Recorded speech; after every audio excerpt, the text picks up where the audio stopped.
Republican Kentucky lawmakers have overridden the veto of a bill regulating access to gender transition care.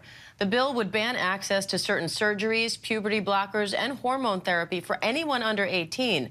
It also restricts which toilets they can use in public schools. The Democratic governor, Andy Beshear, vetoed the bill, calling it government overreach into parental rights. Its supporters say the bill aims to protect trans children from gender-affirming treatments they might regret as adults. On this International Day of Trans Visibility, Shelby Chestnut, Executive Director of the Transgender Law Center, joins me now for more on this. Shelby, thank you for coming on. You know, Kentucky is just the latest of several states that have passed similar laws. And critics say this could go as far as to increase teen suicides. What's your biggest concern with these restrictions?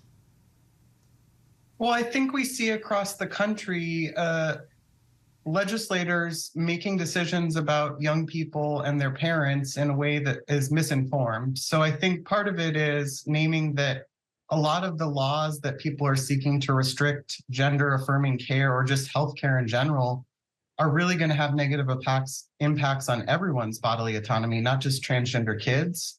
And then, you know, some of these states are going so far as to seek to criminalize parents who are supporting their transgender children, which, as you point out, you know, the suicide rates and just the bullying rates are much higher for LGBT students, particularly trans students. So overall, it's not a good thing for government to be doing and not protecting its citizens.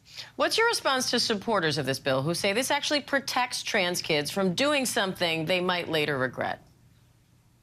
Yeah, I mean, again and again, we see medical providers and medical professionals coming out and saying all of our care is under the care of doctors, and it's thoroughly thought through with parents, with young people, and with medical professionals. And that I think lawmakers should focus more on lawmaking versus telling doctors and families and young kids what's best for them when they don't actually know. Like any medical decision, it's in consultation with doctors. And it, you know, again, a lot of the things that they're suggesting are happening to young people are just not true, period. So that's the challenge in this moment.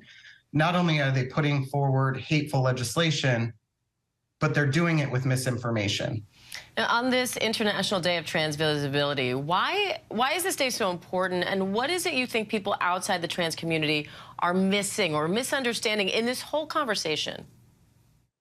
Yeah, that's a great question. So Trans Day of Visibility started in 2019 as a way to sort of celebrate trans people. And it came out of a frustration that organizers had that, listen, the only day that was officially ours to be celebrated was Transgender Day of Remembrance, which is a day where we're mourning those who have been killed because of anti-trans violence. So this is a day to sort of celebrate trans people and all of our contributions to society.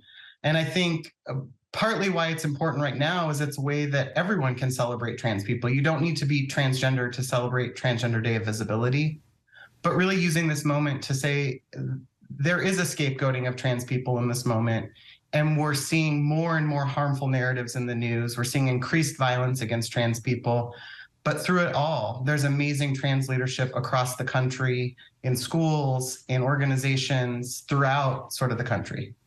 All right, Shelby Chestnut, Executive Director of the Transgender Law Center. We appreciate it, Shelby. Thank you. Thank you so much.